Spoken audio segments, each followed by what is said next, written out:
What's up? It's Joshua. This is Kyle, and you're listening to 803 Music, West Columbia's scene. Right? It's close enough. This is the 803 Music. What is this? West Columbia's music scene, supporting underground musicians. There you Rating go. Your t-shirt. Yeah. What can you tell me what y'all were doing over there next to your tour container trailer? We're playing some cornhole. Playing with what? The guys. Cornhole. Yeah, some people Cornhole. call it like bean bags. There's a hole on the board, you toss a bean bag into it. Well, you try to toss a bean bag into it. You like tossing beanbags to each other in each other's cornhole? Yeah, well, I mean, yeah, you throw it onto the board, score points. It's a nice little backyard game. yeah, we're kind of bored. Our van, we had to take it to like the shop to get a few repairs done. We drove here from Nashville yesterday. You're not gonna break down, are you?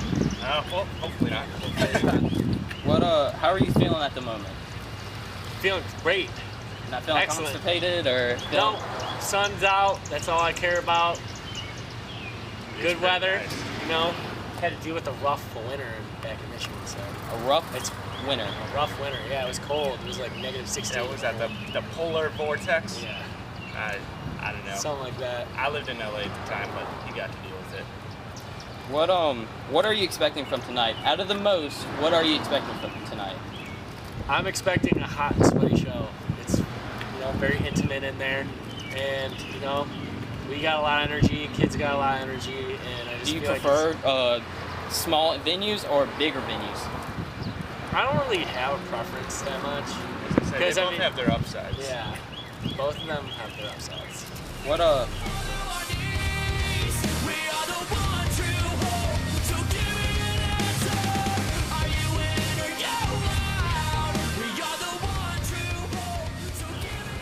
Going to a different subject, what are your favorite pastimes? I know you've said this 100 times probably, but can you think of anything different?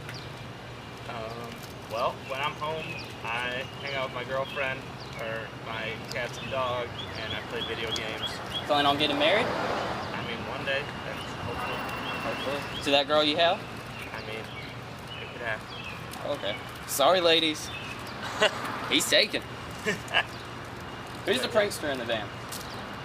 Not I. I think it's a mixture of Andy and I. Yeah. We're definitely the devious ones. What kind of pranks? Screw people's stuff up, or you? No, it's like little jokes. We're the jokesters, more like. Not so much pranksters. We're not. We used to be a big pranking band, but we kind of stopped doing that after a while. Yeah, Kyle and Andy kind of just find the humor in every situation, even if it's not funny. They turn it into a funny one. Tell me, what's worse? That you're on stage, you're playing your show, you're into it, and all of a sudden, which is worse? You have bubble guts and you're about to squirt your intestines out, or you're about to puke your lungs out. Which would probably be the worst scenario? Definitely the shitting of the pants Yeah. would be worse. Because that's going to be a sticky situation to clean up. So I've thrown up on stage before. One time we were playing this festival called South by So What in Texas, and I actually got like food poisoning from Wendy's the night before. I had like a trash can on stage. I was able to throw up mid-song and keep going on. I mean, if you're leaving a load in the pants, there's no coming back from that. You are so far away, and it strains on me. So hear your voice every day. You never know what you have until you're gone. Now, going on to more serious subjects. Can you say the concept behind Tracing Back Roots? What your concept of the album would be? Well, there's a mixture of stuff. Let me speed up real quick. Get intimate with this one. Well, I mean, the basis on the record is that we wanted to trace back our roots back to what we originally did with the band. Like, we kind of wanted to go more towards that style. And, I mean, we also kind of wanted to write more in like a melodic kind of feel. In the last record, it was a little heavier, and we kind of went down that direction.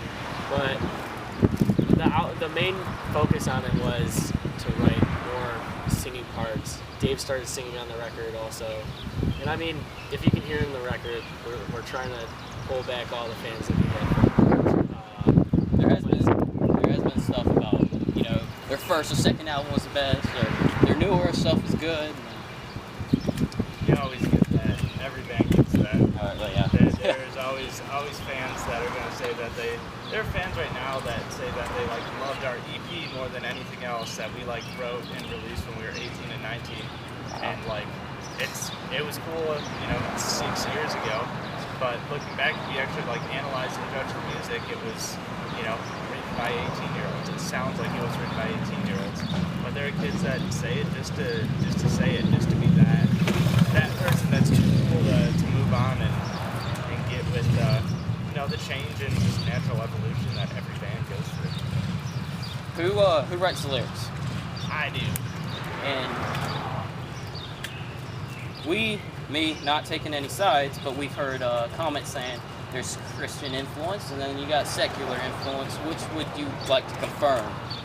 We've always chosen as a band to not have any religious agenda, not have any political agenda. It makes no sense when you're a band about building relationships with each other, building relationships with others, not having to go through life alone and feel Put up walls. Just the weight of that. There's no reason to be exclusive. There's no reason to say that maybe we can have these Christian kids connect with our songs, or on a different kind of way. There are a lot of political bands that I personally I can't get into because I'm like I don't want to listen to a song that's about politics. And it's like we chose no agenda that way with our music. And there never has been since the concept that we started with in our EP Dreams in 2008. Are you a Christian? I don't know. It's a weird word to not necessarily a weird word, but a Christian means a different thing to a different person. When you talk to certain people, they think that a Christian is this person that does this and this and this, and when you talk to someone else, maybe a Christian does this and this and this.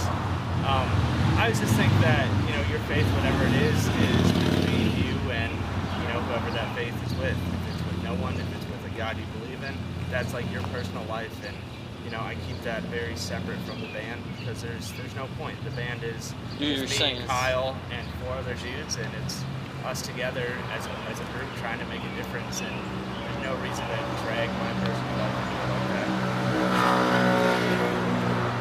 And what about you, Kyle? If you can say no comment, or you can. No comment. Okay. Well, now I don't ever want to get into it ever. Yeah, like I said, we all try to keep all our personal stuff like that out of it, and I mean because it is personal stuff, and there's not really a reason that we need to be talking about it when the whole reason that we're a band in the first place is to push the message of the band, and it's very clearly not a religious one. So now you have a festival coming up, Download Festival. mm-hmm. Would you like to comment anything on that? Well, yeah, it's in the UK. It's going to be one of the biggest festivals that we're playing over there this summer, and we're actually really stoked to play it. Yeah. We've heard nothing but awesome things about it, and the stories just climb up. Yep. And I don't know, I'm super stoked about it. And I can What are you most stoked about? The fans, the venue, the bands, or just the situation? The lineup, dude. Yeah, the lineup is out of control. It's kind of like a dream lineup for all of us. And honestly, I can say for myself, I'm stoked for the fans because I heard that kids go crazy and I go crazy and kids go crazy too. So both of us go crazy. What about, now you also got Rockville coming up, and then Sevenfold. Yep, that's tomorrow. It's going to be a fun festival. It's going to be muggy. It's going to be hot. I was gonna say, Where at? You're gonna be able to cut through the air with a butter knife. It's down in Jacksonville. Jacksonville. So we're going to drive through the night. Yep, and we got a lot of friends. Memphis Mayfire's playing. We know the Day to Remember dudes as well. And it'll be cool. It's always nice to get somewhere so far away from home and realize you got a bunch of friends there. So you're friends with all Memphis Mayfire and all those other ones? Yeah, actually in November we were in Europe with Memphis Mayfire, and in 2011 we did Day to Remember's headliner, the Game Changers tour, and then we were on Warped Tour 2011 with them as well.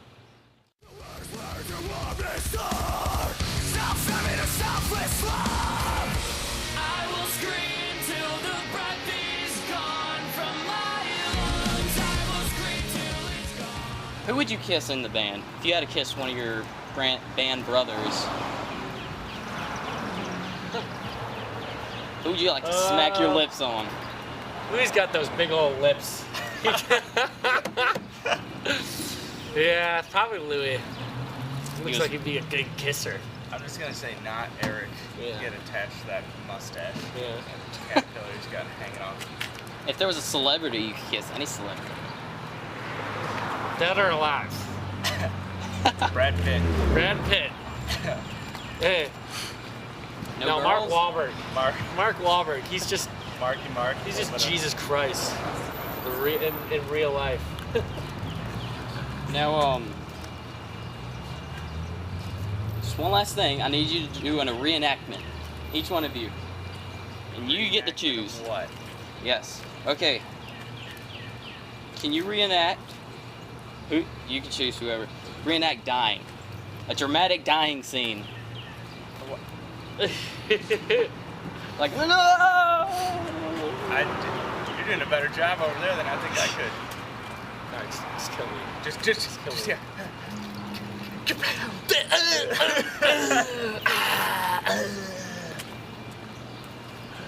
Is that good enough? Was that Oh, up yeah. to standard? I think that's alright. It's alright. I think that's probably the best 9803 music's ever seen. If you had to ask me. I don't know. If I'm reenacting the critics right now. I would give it 3 thumbs up. 3. It I was give so him, good I I had a give him friend 2 watch thumbs it. and a toe. Now, can you reenact? No, I want you to reenact him dying. He just died. And you just lost your best friend. Wait, that's it. What? That's not reenacting anything. It's Not normal reenact, acting. but just So make you it- want me to normal act if my friend died? Yes. You're saying? Yes. I would say. Where's his wallet? Where's his wallet? Where's his wallet? I just go through the pockets. I think there's a Jimmy John's a mile away. Yeah. No. I'd go get a sandwich, bury him with a wrapper. That's what I would do. I think that's pretty. Close my eyes, see my life. Have I lost my way? I hope this is the last time. The last thing, as we close, is that we got local bands here trying to make it. They break up because they feel unsupported. What would your message be to them? What would your encouragement be? They're dying to be in your spot. I would say keep working and never stop working. And also, I don't know if this sounds a little weird, but just when you see bands that are successful and whatever, just, you know, whatever happens behind the scenes, like, you'll never understand, you know, what that band did to get to where they are.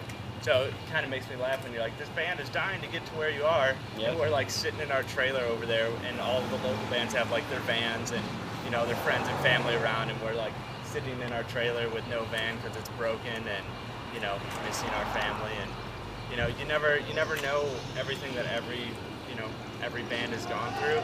But I mean, if you want to make it, you got to make it your own story, and to do that, you got to work as hard as you can and just don't take anything for granted. And I know it sounds kind of lame and like parenting, but like, just don't judge other bands. Like, you don't know what any band went through to get to where they are. So sitting back and being like, we deserve what that band got, even though, you know, we worked harder than they did, and they only did this and that. It's just pointless. It's counterproductive. Well, we came as Romans at New Brookland Tavern. They got a recently released album of Tracing Back Roots. Give it a shot, give it a listen. Sure you'll love it. Cool. See you guys.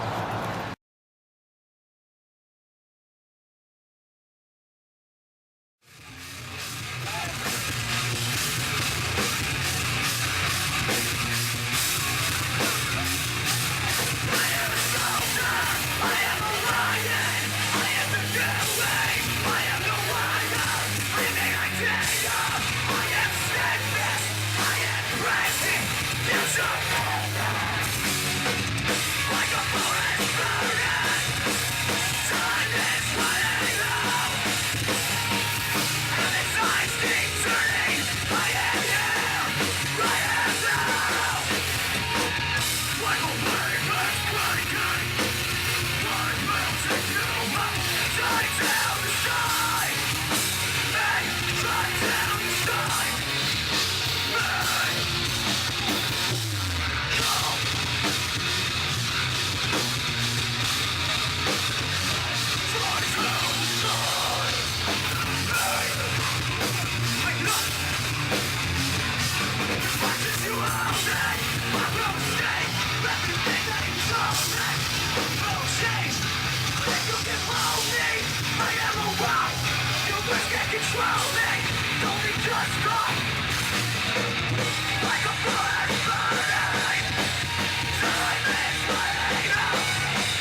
Thank you so much.